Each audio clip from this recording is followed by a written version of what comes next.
Good afternoon. Today's format's a little different. However, the purpose of these conversations remains the same: to educate and inspire others by introducing them to some of the truly incredible individuals that I've had the honor of meeting and who are doing amazing things in the sexual wellness, pleasure, and body positivity space. Andrew, I had the pleasure of hearing your presentation on surrogate partner therapy as part of my Widener class on behaviors of human sexuality. In this brief encounter, I was struck by your reassuring and calm presence, emotional intelligence, thoughtfulness, and expertise. And for viewers who aren't familiar with your extensive work, I'd like to share some background. Andrew Heartman is a certified surrogate partner with over 12 years of experience, member of IPSA, the International Professional Surrogates Association. Say that 10 times really fast.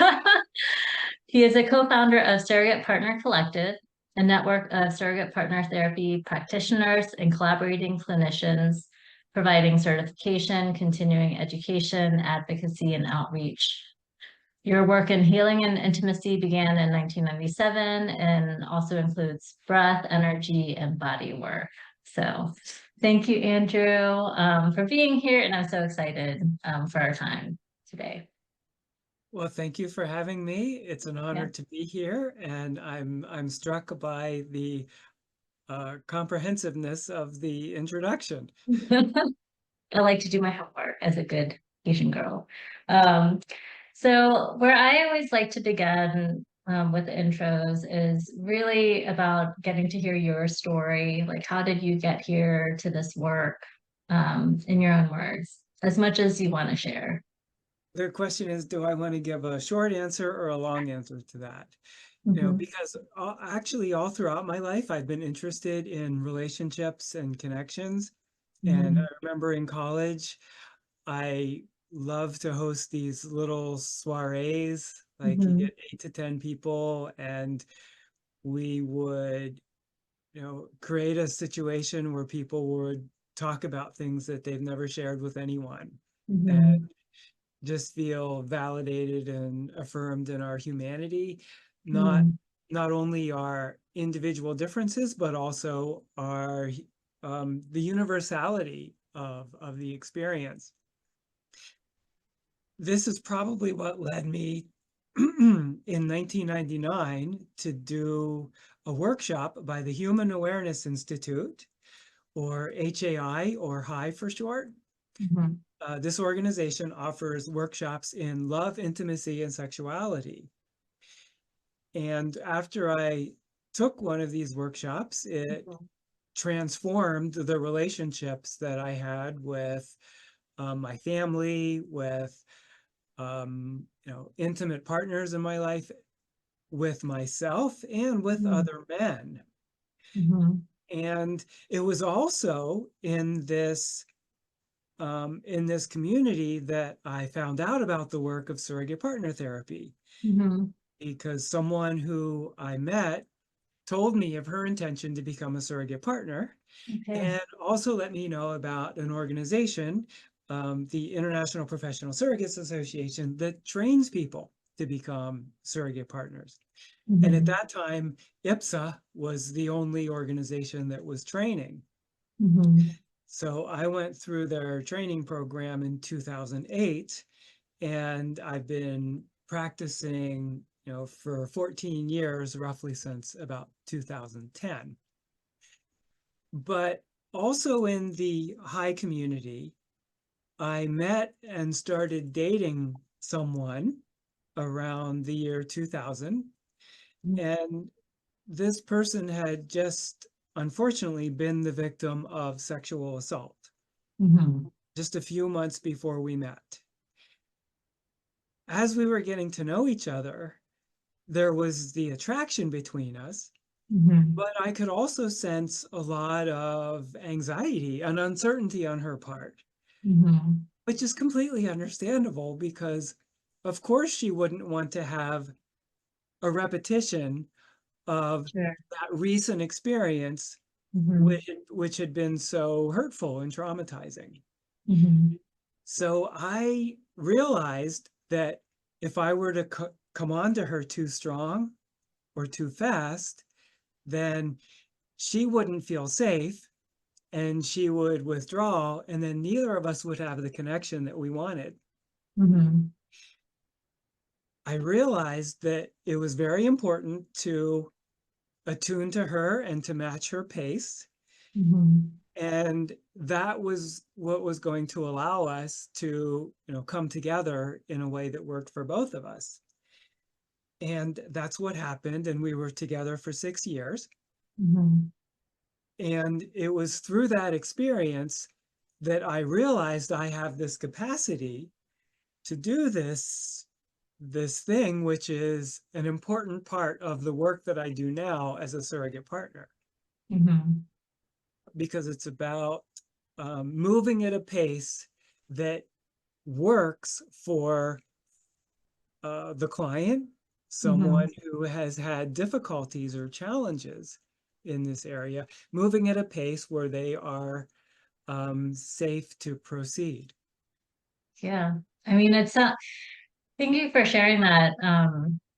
It's a personal story and explains so much, but also I think highlights kind of the beauty of this type of work.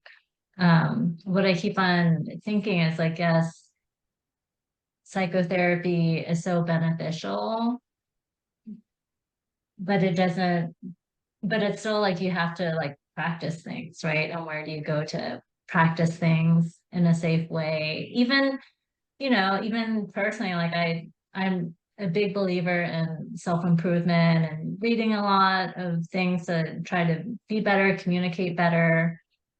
Like I've read, there's a book on nonviolent communication.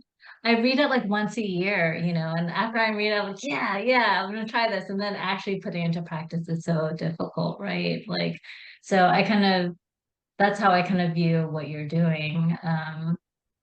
Yes, I think it's great work.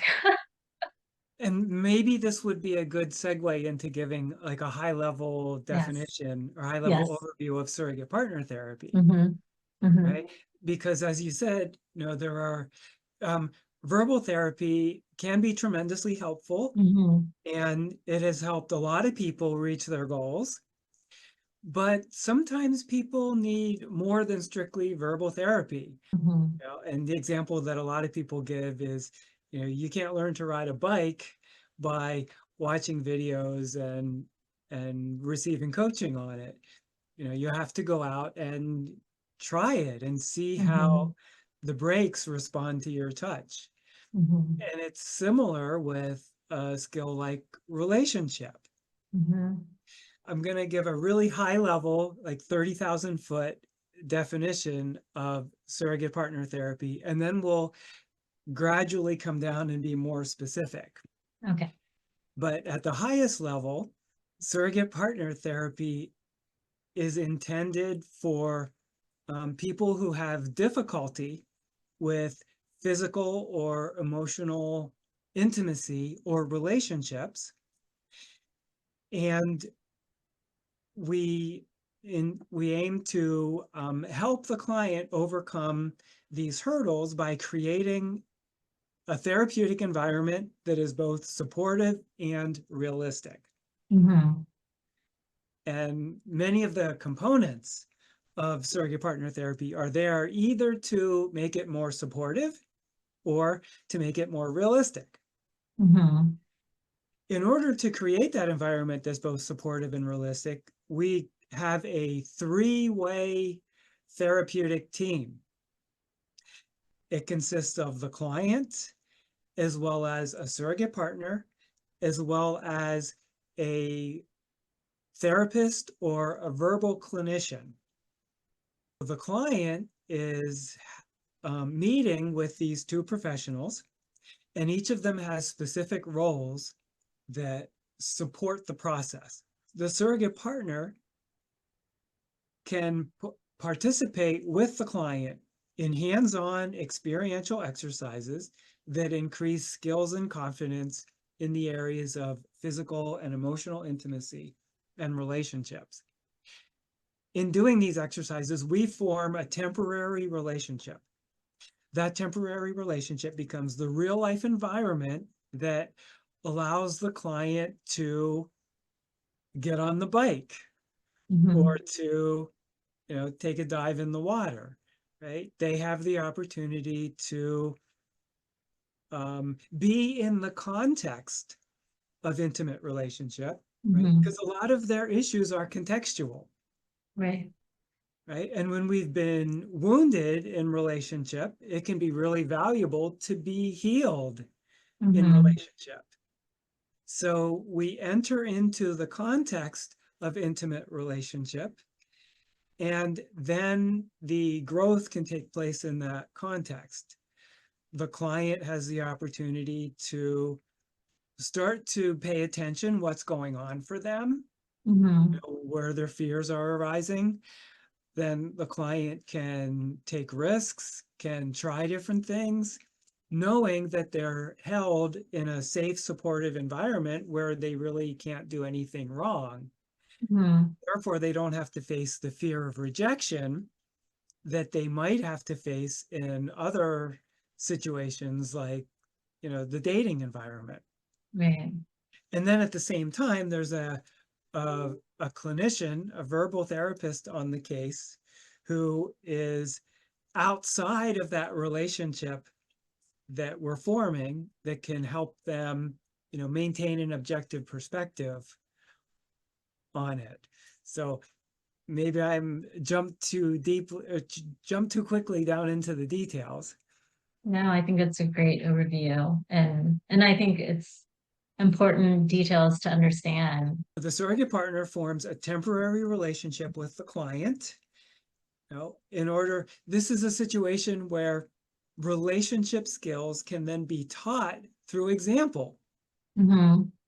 Because I'm not only I'm engaging with them as a person, as a full Mm-hmm. human, and I am demonstrating healthy relationship skills myself.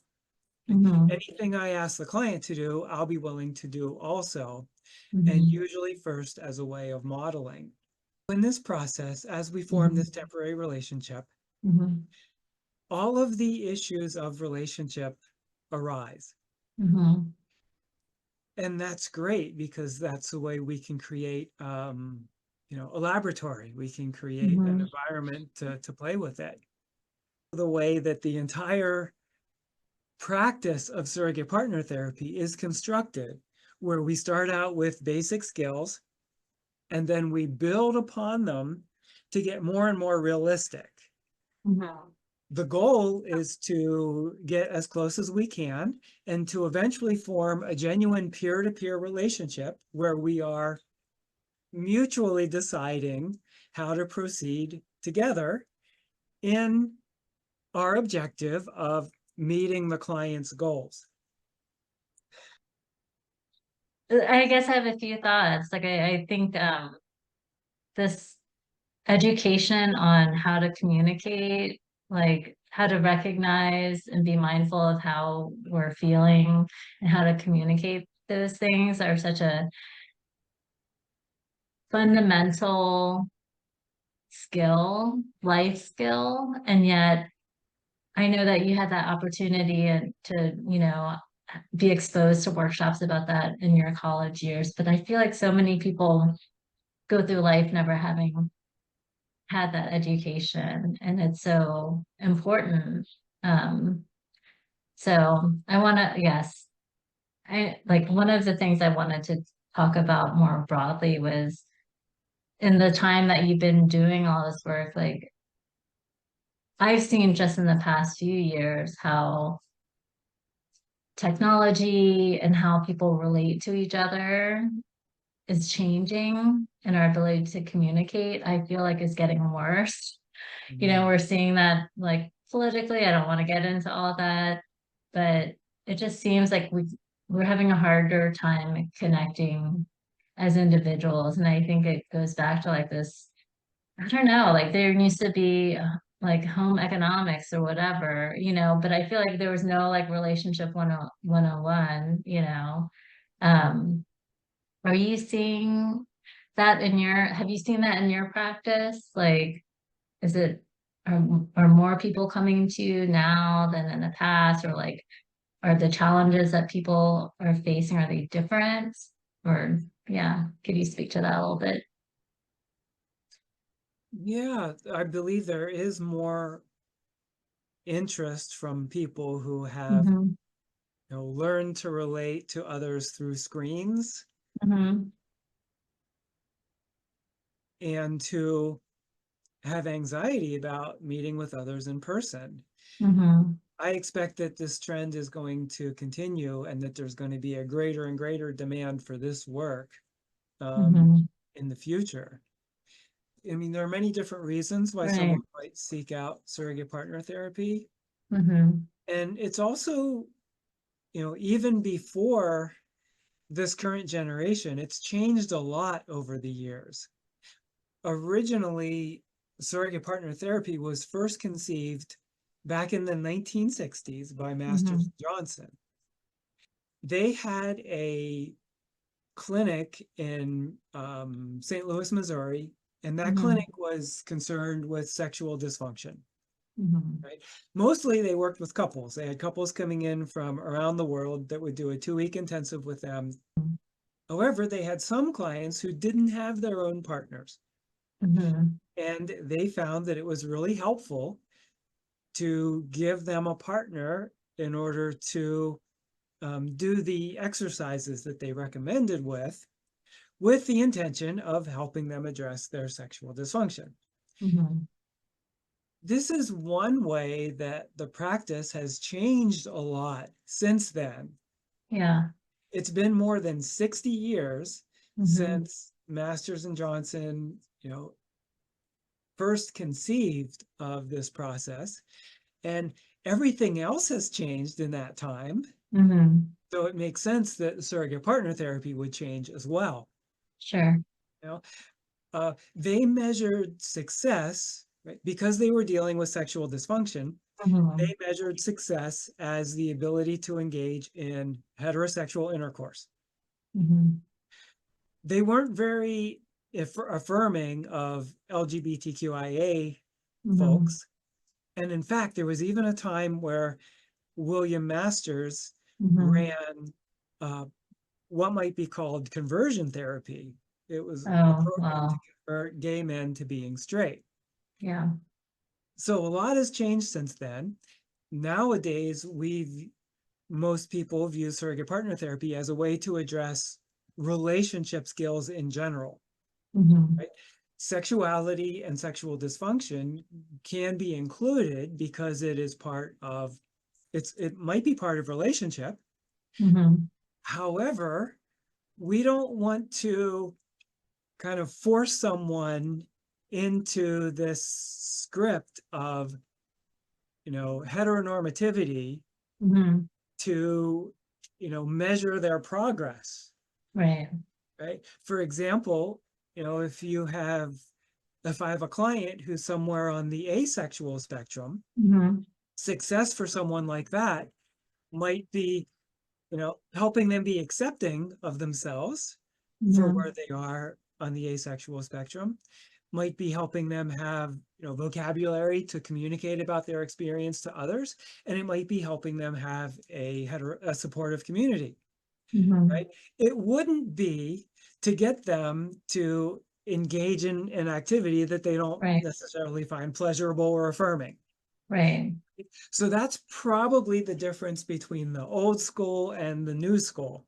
You know, Mm-hmm. these days it's about the myriad ways that people might connect Mm-hmm. emotionally and physically. And then success is measured by how well we are helping to reach those goals, Mm-hmm.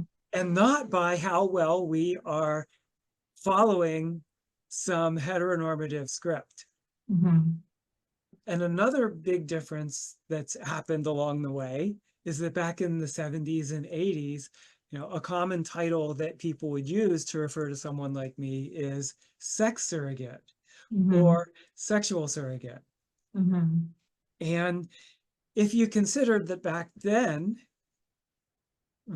if the goal was to um, address sexual dysfunction and the Mm-hmm. goal was to have heterosexual intercourse, then it might be forgivable. Mm-hmm. But in view of the changes that have happened since then, it is really, really misleading to call me a sex surrogate. Mm-hmm.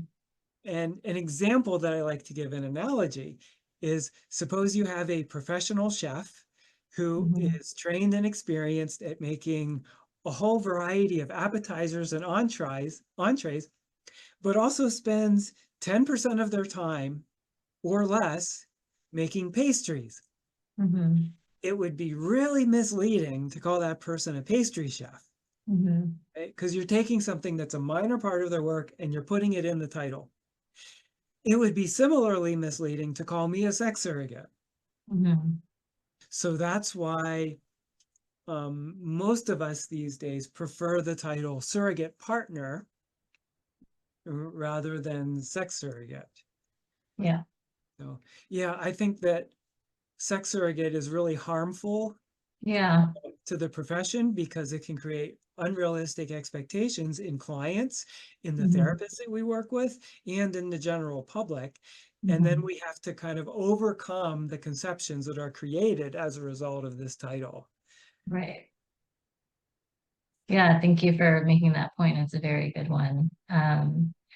And there's I wanted to go back to the explanation of how the process works. And I know that first step is the clinician um, would kind of evaluate whether a patient is a good candidate for surrogate partner therapy or they're not. Can you elaborate on that? Like what is a good candidate and a bad candidate for it?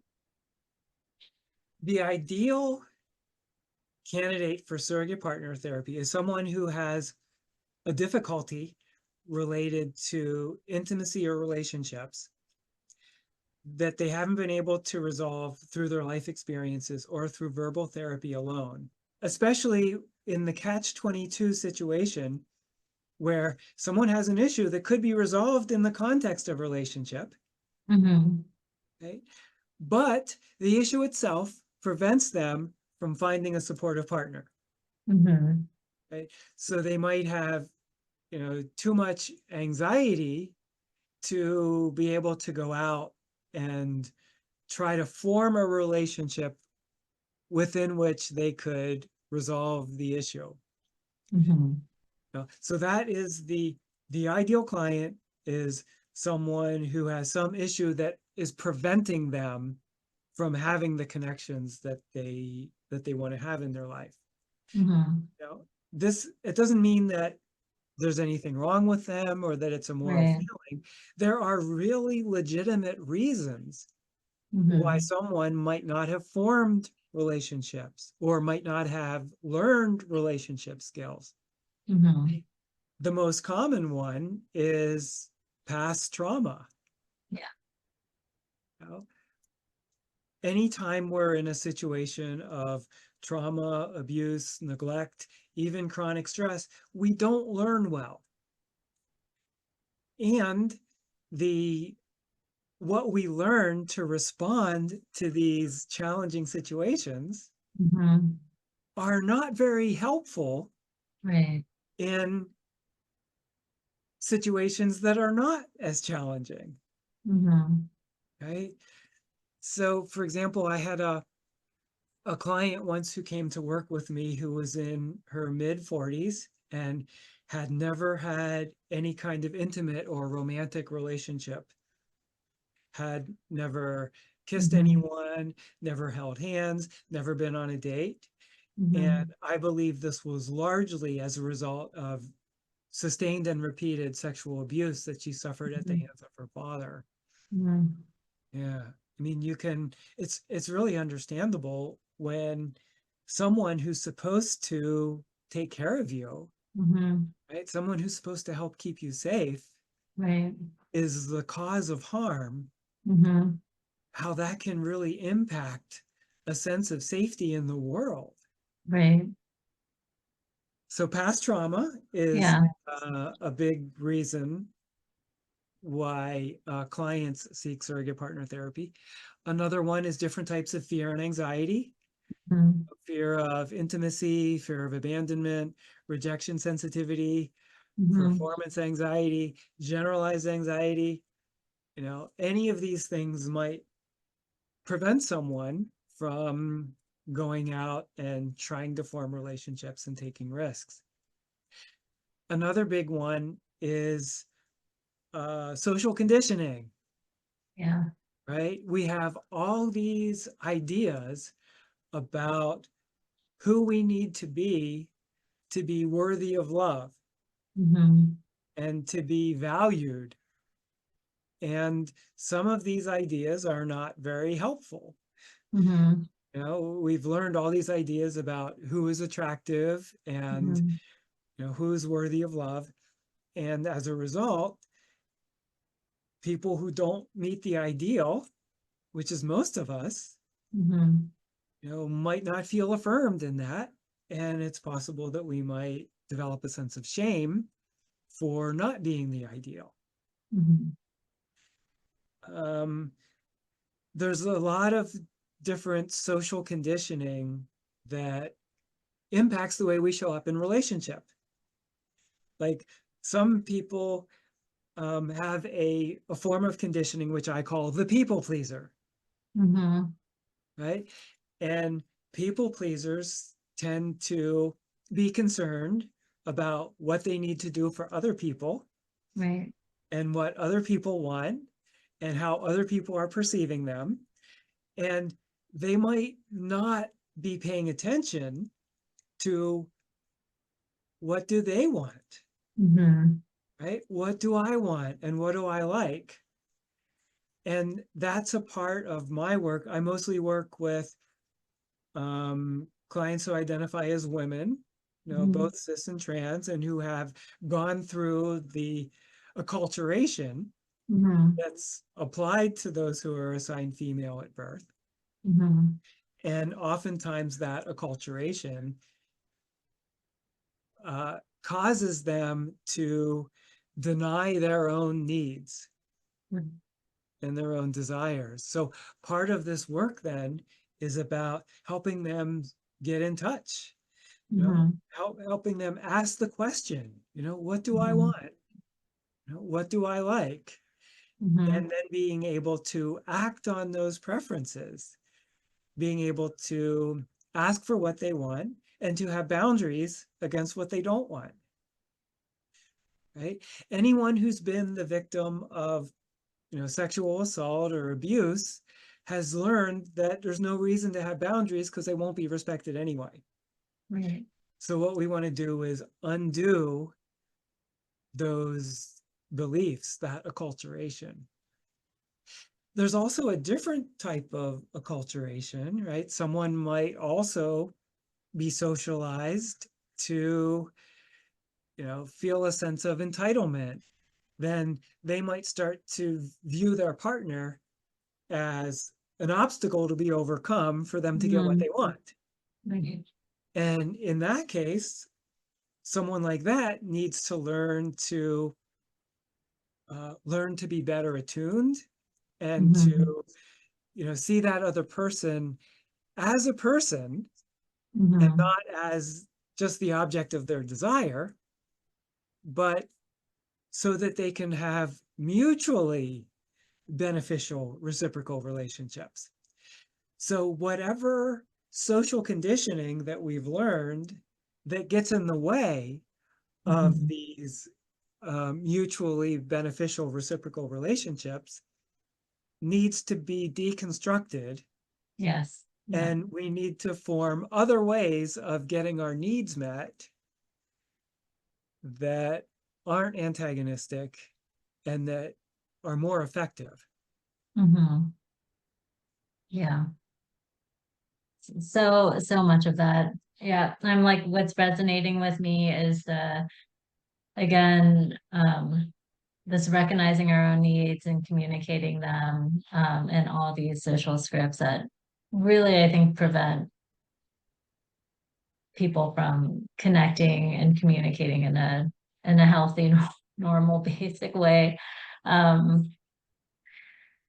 want to talk more about your your work and approach.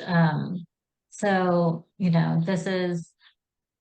this temporary relationship that you form, it requires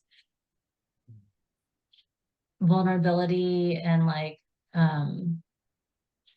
and nurturing and trust. And I'm curious about what that's like as a practitioner, how I think it's interesting because, when you think about therapists, there's always like a need to establish like boundaries, right? And like not overtly share, or like be really thoughtful about what you're sharing.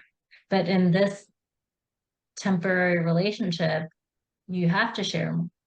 So, and connect in a very personal way. So for you, how do you navigate that? And how do you establish those boundaries? And how do you deal with I don't know, you're really connecting, right? And so how do you balance all that? Balance that?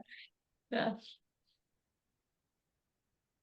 You are right that often, you know, in the relationship between the surrogate partner and the client, there aren't the traditional therapeutic boundaries that are Mm-hmm. prevalent in talk therapy. There is touch involved, Mm-hmm. and there's actual physical contact as part of Mm-hmm. this work. Mm-hmm. Also, many surrogate partners will reveal more about themselves Mm-hmm. than the average therapist will. Mm-hmm. So, in deciding what to reveal, Mm-hmm. I'm going to be considering, is it okay with me to reveal Mm-hmm. that? You know, and is it in the service of the therapeutic process? Mm-hmm. These two questions illustrate the the dual role of the surrogate partner, Mm-hmm. right? Because on the one hand, I'm a person who's showing up as a person, as a human, in relationship with someone else. Mm-hmm. And at the same time, I am also um, a person who is um, not a therapist per se. And the reason I don't call myself a therapist is because in the triadic model, Mm-hmm. right, with all three of us, there's always a surrogate partner and a therapist as well. And I take great pains to distinguish between Mm-hmm. the role of the surrogate partner and the role of the therapist. So that's why I generally don't call myself a surrogate partner therapist, because I Okay. think that could be confusing. Mm-hmm. But but there's part of me that's in the relationship, and there's also part of me that is guiding the therapeutic process Mm-hmm. to some extent. Mm-hmm. It's kind of like I'm on the dance floor, engaging in the dance with the partner, and I'm also in the balcony Mm-hmm. watching the dance floor with this couple on it. Mm-hmm. That's the decision that I make when deciding what to reveal, or um, you know, how to show up in this therapeutic process. Mm-hmm. I don't have to do anything that's not personally okay with me. And then I'm also choosing based on what's in the best interest of the therapeutic process. Does that answer the question? Yeah, I think it was a great analogy. It's a dance, right? And you have to consider the situation and the Right. client, and right. An important part of the work is pacing. Mm-hmm. Right? So how fast to move? Are we going too fast? Are we going too slow? And Mm-hmm. we usually have a lot of conversations about that. and I invite them to track their experience and their anxiety as a way of monitoring it. I'm also going to be tracking their experience and what I notice about their anxiety. Do I detect them dissociating or Yeah. zoning out? Did they suddenly start to talk really fast? Because that might be an indicator of anxiety. Right. So here we have, I mean, this is the supportive part of the surrogate partner therapy relationship, is I'm inviting them to track their experience. I'm also tracking their experience, right? So both of us are tracking the experience of one of them. If you look at the dating environment, for example, we don't have a situation where both people are committed to helping one of them meet their goals. Right. That's a very good point. Each of them wants to get their own goals met, right? Right. Wants to get their own needs met, and they're not signing up to help another person overcome hurdles and difficulties, right? So that's why the dating environment, not only is it not helpful, but it can actually really set someone back Yeah. and be re-traumatizing and create additional hurdles that they need to overcome in order to come back into connection. Right. Yeah, that makes sense. So I had read this one paper.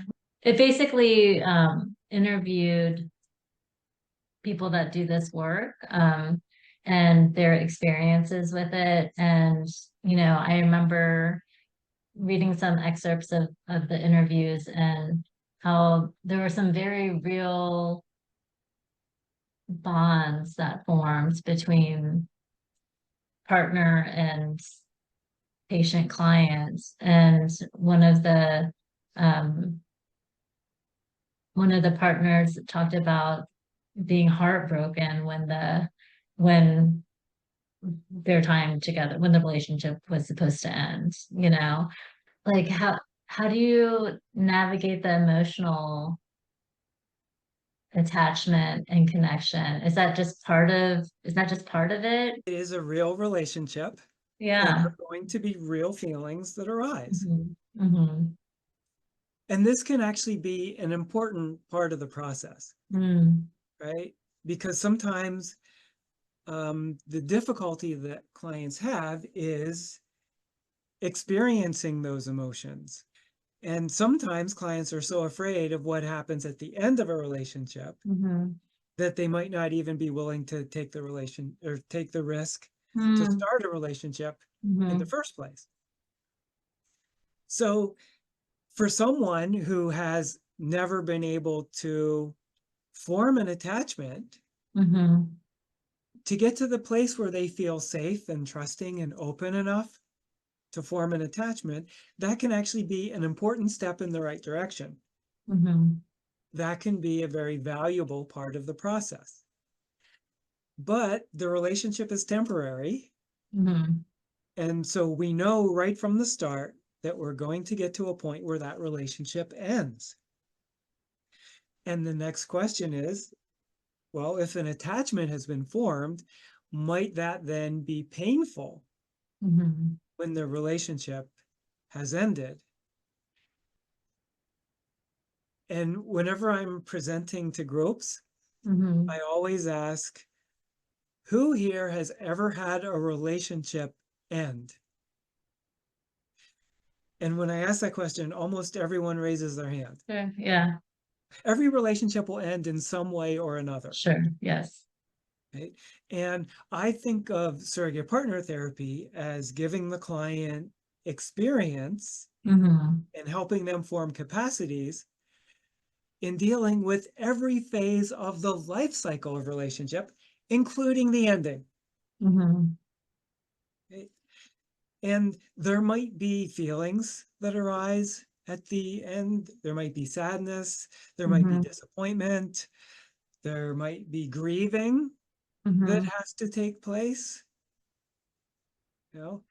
Incidentally, there's grieving that has to take place when the relationship ends, but there's often grieving that takes place as the relationship is going well, Mm-hmm. especially in this context, Mm-hmm. because, sometimes as clients start to feel what it's like Right. to Oh. be accepted for who they are, to, you know, not be criticized for being too Mm-hmm. much. Mm-hmm. As they start to have a relationship where they're being affirmed for who they are, Mm-hmm. often they have to grieve all the times where they haven't had that Mm-hmm. experience. Tears arise just as often when things are going well as when we get to the end of the relationship, right? So I've been talking a lot about the feelings on behalf of the client. Mm-hmm. As a surrogate partner, Mm-hmm. I also have feelings, and I am showing up with all of my emotions also. Mm-hmm. And there are times whenever I form an attachment. Mm-hmm. But what is clear to me is that I am so committed to what we're doing here and the agreements that I've made and the code of Mm-hmm. conduct that I adhere to, Mm-hmm. that no matter what I'm feeling or no matter what kind of attachment I feel, I am still 100% committed to keeping our agreements. Mm-hmm. And those agreements involve moving on, right? And those agreements are also in the interest of helping the client move on to form future relationships with others of their own choosing. Mm-hmm. A big part of the work is for them to generalize what they are learning in Mm-hmm. this specific relationship with this one specific person to other relationships and to their life outside of therapy. And that ultimately is the main objective. Sometimes people ask, what if someone falls in love? What if a client says that they love me? Mm-hmm. I take that as an opportunity to kind of explore Mm-hmm. what they mean by love, Mm. right? Because sometimes people use love as a way to justify breaking their agreements, you know, Mm. or Mm-hmm. to justify really harmful behavior, you Yeah. know, like I left my wife and my children and went to have an affair in Argentina because I was in love. Mm-hmm. Yeah. Instead, we want to explore it, what Mm-hmm. does love mean? Does it Yeah. create an obligation in another person? Um, I love you, so therefore you can't ever leave me or I'll be Mm-hmm. devastated. Mm-hmm. And if that's the case, that means I might be tempted to try to remove your choices so that Mm-hmm. I can feel safe. Mm-hmm. That can interfere with the Yeah. healthy reciprocal relationships that we're talking about. Mm-hmm. I also remembered that in the discussion points that you said, Mm. you had one from that article. So that article is called Being a Surrogate Partner, the Challenges of Fragile Boundaries. The Yeah. practitioner was describing the body as a therapeutic tool and raised the difficulty for male surrogate partners when the body does not cooperate or respond and interrupts the treatment process. So I wanted to hear about your experience or like advice on navigating that. I mean, it's a real experience, right? So that I would think you would just use that experience, but. I would Mhm. probably say that this is something that distinguishes surrogate partner therapy approaches between the old school and the new Mm, school, mm, right? If the old school is, if your goal is to have, you know, penis and vagina intercourse, mhm, mhm, that means that having an erection might be important. Mm-hmm. At least I assume this is what they mean whenever they talk about the body not responding. Yeah, because they were going on to talk about, do you take, Viagra or something and Hmm. all that. Yeah. Yeah. So the question is, how important is having an erection relative to the goals, right? Mm-hmm. And if the goal is to have intercourse, Mm-hmm. then the erection might be important. Mm-hmm. But if your goal is to help someone have Mm-hmm. healthy reciprocal relationships like the ones Mm-hmm. they're going to have in the future, Mm-hmm. then what we might do to reach those goals becomes completely different, Right. right? Because I guarantee you that everyone is going to have a situation in the future where they're with someone and someone's body, either themselves or someone else's, might not be responding the way they want it to. Mm-hmm. And being able to handle that situation with grace and comfort is a very valuable relationship skill, Mm-hmm. right? Someone's asked me once, um, or someone said to me in an interview something like, well, you must be quite a sexual stud.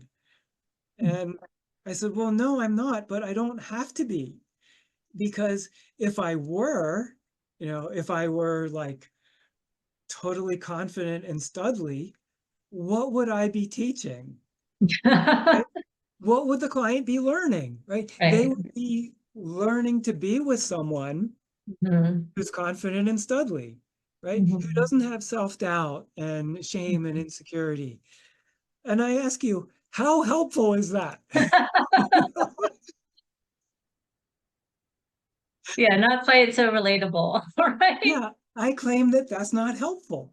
Yeah. So I actually hope that there is a time Mm-hmm. in the course of the therapy where things don't go the way they want, Mm-hmm. because that's when valuable relationship skills can be learned, Mm-hmm. right? Absolutely.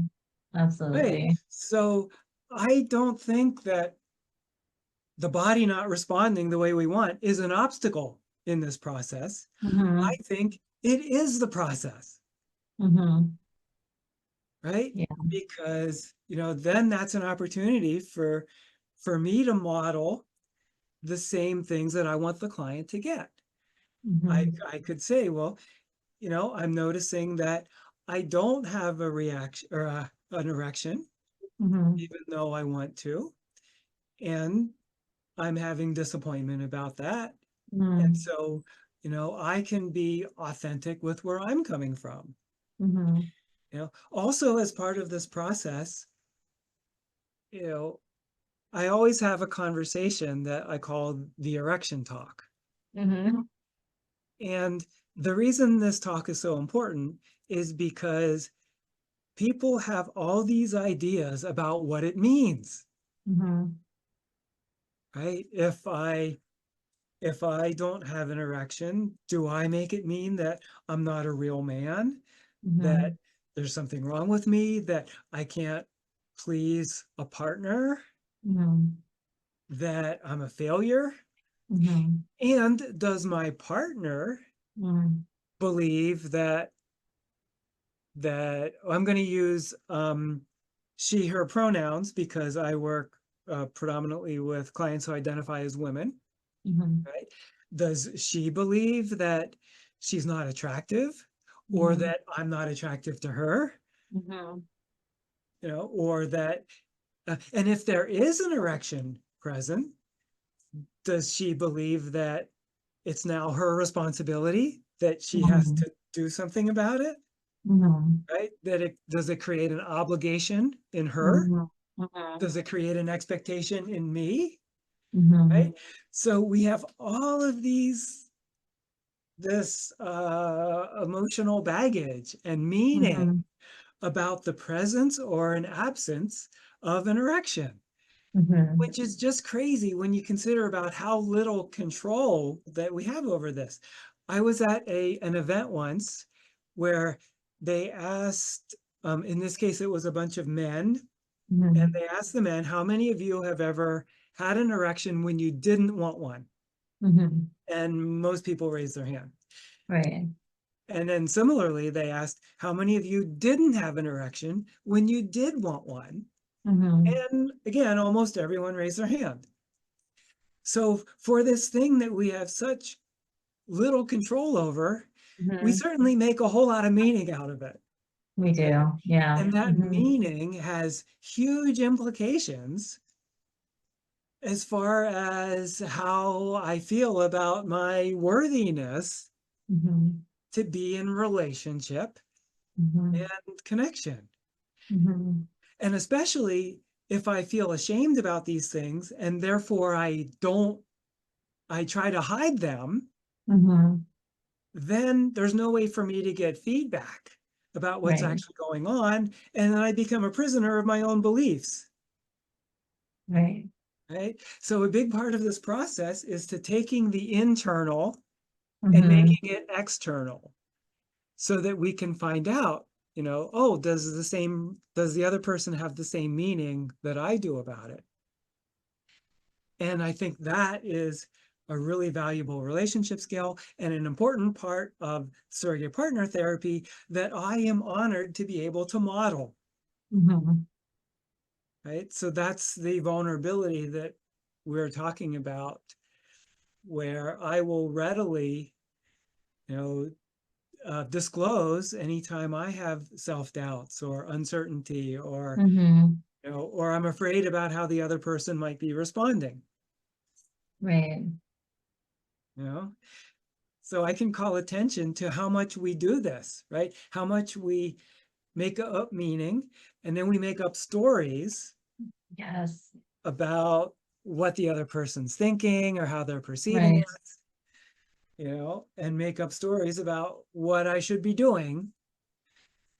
And Mhm. all of this interferes with true intimacy, Yes. right? And I think of intimacy as into me see. Mm. Oh, I love that. I'm gonna write that down. Oh, why didn't that, a lot of other people have used that phrase. Well, I still love it.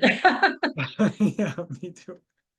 No, and just what you were saying about how we make up stories about what's happening in the other person's mind and how they're experiencing things and how we can never know, right? You can't read into someone's mind, and yet there's such a reluctance to be vulnerable and to have these conversations about, yeah, about sex when and other things too, but I feel specifically with sex couples that might be able to talk about other things, but yet in this one area Mm, have such a hard time, mhm, Yeah, right. giving me a lot to think about. And some of the one of the other um conversation points I wanted to go back to as well was the I guess the current, I think at its peak, there were supposedly a few hundred surrogate partners practicing in the US, but I think now it's less than 100. I know you're doing training programs. Do you have a sense of why that happened? Do you see increasing demand? Are there people signing up to become like where are we in the evolution of the profession? The Mm. peak of surrogate partner therapy was probably back in the early 80s, Mhm. right? It was introduced to the public with the publication of Masters and Johnson's book, Human Sexual Inadequacy in 1970. Mhm. And then in the 1970s and early 1980s, there was a growing prevalence of people working as surrogate partners. But then the AIDS epidemic hit. Mhm. Mhm. And, there was a period when people didn't really know how it was transmitted. Mhm. There was a lot of fear and a lot of stigma. And at that point, the prevalence of people working as surrogate partners dropped off Mhm. significantly. And then through the 90s and early 2000s, it was relatively stable. Okay.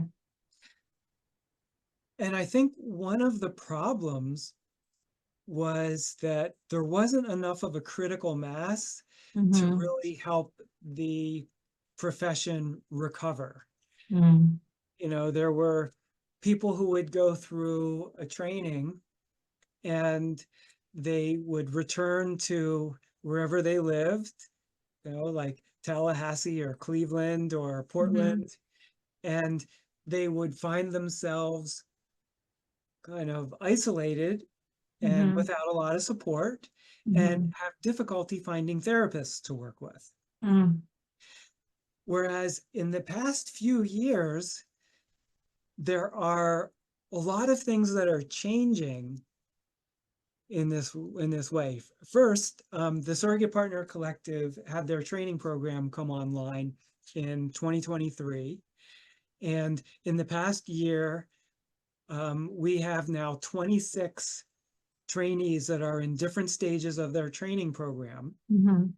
And that is like increasing the community of surrogate partners by about a Mhm. third, Mhm. right? We've also got a lot more community events, Mhm. right? We've got more organizations and more offerings by these different organizations. There's an organization called the Embrace Surrogate Partner Mhm. Therapy Resource Group, and they're doing amazing work. They are offering um, client info sessions where potential Mhm. clients can call and ask questions. They've got clinician consultation and collaboration groups Mhm. where therapists who don't have much experience in this work can call and talk with, or can, join a meeting and talk with someone who does have more experience and Mhm. get opinions and Mhm. uh, advice. They also have intimacy professionals networking groups Mhm. for all kinds of intimacy professionals. And I've created a course called Collaborating with Surrogate Partners in the Triadic Model. This is oriented towards therapists and collaborating clinicians to educate them about best practices in Mhm. collaborating with surrogate partners. In this course, we also overcome some of the misconceptions that people have. And so at the same time, we have an avenue to educate and to Mhm. build the community of qualified therapists. Mhm. We also have support and networking and community for other surrogate partners, Mhm. right? I don't want anyone to feel isolated and Yeah. therefore become demotivated. Right. Um, and a lot of the mechanisms that have just come about since the year 2000 are now putting these pieces in place to have a healthy, supportive community so that we have a critical mass that can actually grow the profession because there's a lot of demand for it. And I expect that demand to increase. Mhm. But the problem in the past is that there have been huge areas of the country where there are Right. no surrogate partners. Right. Yeah. In the year 2000, there were roughly 50 surrogate Mhm. partners in the country, or even less. Mhm. And now, it's probably double that amount, but there's still a lot of room to grow. Thank you for that history, and sharing that information. What does the training process look like? Like how long, to become a surrogate partner? And then I understand it sounds like there's a lot more, I guess, infrastructure or support now for people that are interested in doing this work. Is there, as part of is there like informal or formal like mentorship programs or, you know? Yeah, that's actually part of the training program. So Mm. the training program of the Surrogate Partner Collective consists of three different parts. The first part is a 5-day in-person experiential workshop where Mhm. the trainee gets to go through many of the exercises that surrogate partners do with clients. And they Mhm. get to have their own experience of it, as well as have the experience of the community. Mhm. You know, actually, the training cohort becomes the start of the supportive community that we're looking to build. Right. Yeah. Okay. Then the second phase of training is 3 months of ongoing weekly Zoom meetings Mhm. where we have 25 different topics, Mhm. all relevant to surrogate partner therapy, that are presented by 21 different people. Mhm. So we have a huge diversity of viewpoints and opinions and a huge variety of expertise of people. We have Akila Riley Richardson and Linda Tai and people talking about working with different types of clients and how to run your business. It's it's amazing material. And Mhm. so we've also opened that up to other surrogate partners who can attend as continuing education. Okay. Not only is it very valuable material, but it also continues the connection, right? Mhm. It has people stay involved with follow-up for that period. Mhm. Then the third phase of training is a supervised apprenticeship.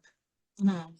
And in the supervised apprenticeship, the trainee will be seeing clients under the supervision of a more experienced surrogate partner who mentors them. Okay. So with every session, they're not only checking in with the therapist on the case, but Mhm. they're also checking in with their mentor. They can talk about what happened in the session, and the mentor can share the results of their experience, and Mhm. they can ask questions, and the mentor can help them assess different options about what exercises to do next and how to proceed. And so that is the most important part of the training process. Mhm. We expect our trainees to go through two different clients or two different Mhm. cases to completion with two different mentors. So Mhm. they're getting, viewpoints from different people. Yeah. And we expect that apprenticeship to take 8 months minimum. Mhm. You know, could be more. We do our best to help match up appropriate clients Mhm. with our apprentices, but it is still going to take a while to go through this process. Yeah. I think it sounds like a great program. Do you, maybe this can be the help to wrap up, but do you have any, thinking through all your experience, do you have any words of wisdom or advice that you would share to someone that wants to embark on becoming a surrogate partner?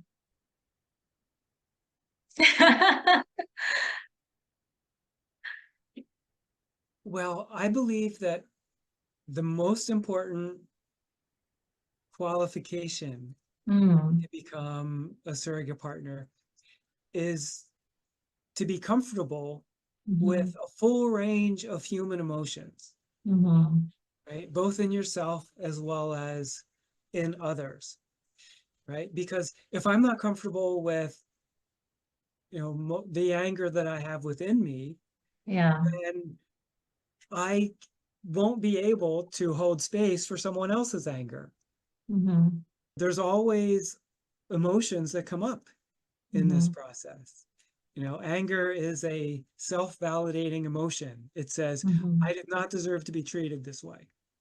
There's always grieving because the people who need our help have always suffered really painful experiences. mhm, To be able to be with someone who's feeling intense emotions and mhm, not withdraw or shut them down or mhm. retaliate, but just to be affirming in that is really valuable and important. So Uh, part two of that question then is mm. how do you take care of yourself so that you can show up for your clients? Because it's right, it sounds like such deep and emotional work.